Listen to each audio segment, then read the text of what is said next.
Umbrella Corps was a 2016 Capcom developed game which was designed and created to capitalise on the ever-growing and very popular esports scene, making the gameplay very fast-paced and action-oriented.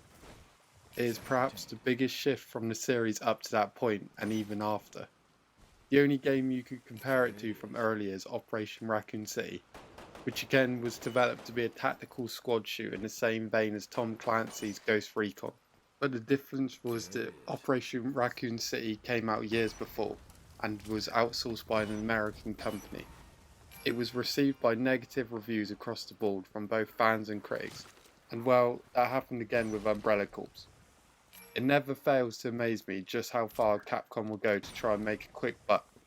I mean, at this point, almost 25 years after the original game, we've had first-person light gun games, on-the-rail shooters, tactical squad action, esports competitive multiplayer games, and exclusives to mobile gaming. All we need is an indie dating simulator experience and an online racing game, and then I think Capcom will have fulfilled their dreams of trying to corner every single genre of gaming. But sadly, perhaps not to the success that they had hoped for. Now, I'm a huge Resident Evil fan, and some of my earliest memories are of the series, back in the PS1 days, being homesick from school and watching my dad play Resident Evil 3, being terrified but fascinated at the same time. Even then, I'd never really seen anything like it. Like playing an actual movie was just amazing. And almost 25 years later, the Resident Evil franchise is still going strong, perhaps stronger than ever before. With the much anticipated 8th installment and the beloved remakes of 2 and 3.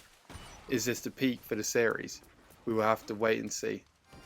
I won't talk too much about the history of the series and my personal experiences with other games or with the franchise as a whole, as I do have more videos planned down the line and want to save my experiences for when I talk about the games in much more detail later. But when it comes to Umbrella Corps, it is one of the many spin-off games that Capcom have done, and in a way, it's what makes the series so great. Always trying new things and not being afraid to take on other genres and gameplay styles that are totally the polar opposite of what made the original game so successful and what lies in the heart of the franchise. But once in a while, Capcom hits a home run, like the Nintendo Wii on-rail shooters. I'm a big fan of both Umbrella and Darkside Chronicles. I think they are a lot of fun and surprisingly effective at translating famous locations and characters to a House of the Dead game style. And games like Operation Raccoon City and Dead Aim, I don't think are total disasters. If you go in with the right attitude, then you can have a real blast with them. Nothing special or groundbreaking, but again, can be rather fun. But for every Dead Aim we have an Umbrella Corps, and the focus of this video is the Umbrella Corps. Now let's take a look at why this particular and peculiar entry has almost vanished from the face of the earth when it comes to Resident Evil. Like I said before, released in 2016 and developed by Capcom's in-house team, with the aim of catapulting the Resident Evil or Biohazard, depending on where you live, series into the esports market.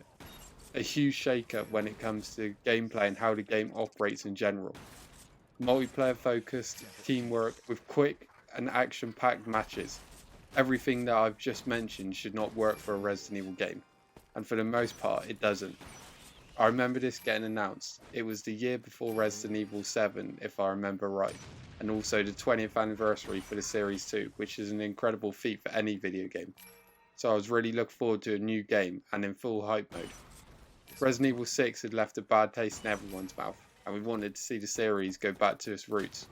And a year later, it would in a glorious way. But sadly, we had to deal with this first. It's the polar opposite of what fans wanted.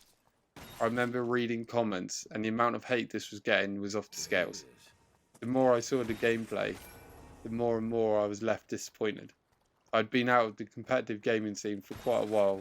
I just wanted a solid solo experience to really sink my teeth in. When the game finally dropped, it was a strange release. I'm a physical media collector, so straight away I wanted a physical copy of this game. There was no such thing. Then on top of that, it was released straight to the PS Store for download and had no real advertisement or publicity over here.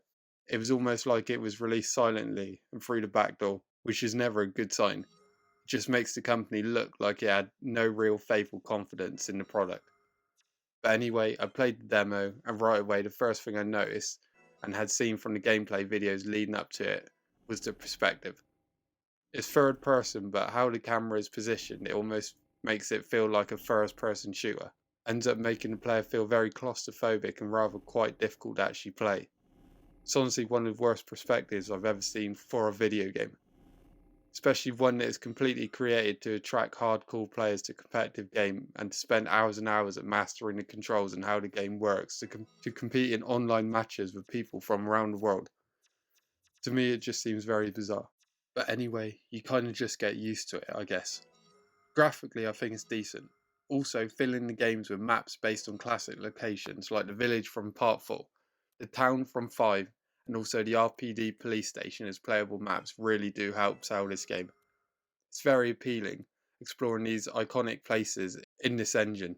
AI zombies and other BOWs are sprinkled throughout the game and act as somewhat obstacles to trip the player up. They are not the focus, but only there to keep the player on their toes and to be harvested for items and points. Again, I have no real problem with this, it's kind of fun. The game has a vast customization suite with different uniforms, weapons, attachments, colours, and even character heads on offer, which is nice and is designed to be rewarding to make the player continue to play to unlock each item. Definitely helps make each individual stand out. There are a few different modes on offer too, starting with training, which is like a training mode on any video game. Gives you the basics and prepares you to take your skill online against other players. Next up is experiments, which is a single player experience where you get dropped into a map and given specific tasks to perform and complete before sending you to a new location. Each level becomes increasingly more difficult. I'm about halfway through, I think, or perhaps near the end. Again, it's fun, but not a fully flushed out campaign mode. Then last up, and the main attraction, is the online mode. You have ranked, private, or public matchmaking, and from my experience today, public matchmaking was dead. So I jumped onto ranked, and to my surprise I managed to find 3 other players, all with high levels and cool characters, whilst I was only a level 1 noob. You can all vote on the map to play and create a class to take into battle with you. Again, the more you level up, the more items and weapons you can unlock. Anyway, we played a mode called Full Survivors. It seems to be who can stay alive for the longest wins. They gain points for kills and surviving without dying, but I thought it was just like a normal deathmatch. So I didn't worry on my deaths, but I just focused on getting kills. And well, that's not how the game mode works. I came third place and had 18 kills, whilst everyone else had like 2 or 3 kills minimum. So just bear that in mind. It was actually a fun match. Lasted around 5 minutes, I guess, and trying to dodge the zombies and zombie dogs that were constantly jumping out and trying to eat you, while staying alive and hunting down or staying quiet from the other players was at times rather intense. But sadly, if this is all the game has to offer in 2020, then it misses the mark so much. It's fun for a game or two, but you never really feel like you're playing something that is worth your time. It didn't satisfy me like how other online shooters do. Yes, the look of Resident Evil paint is lovely to stare at, and to take part in these classic locations do give a smidge of satisfaction for any Resident Evil fan. It's just not worth your time or money. Like I said, I'm surprised I got into a ranked game so fast.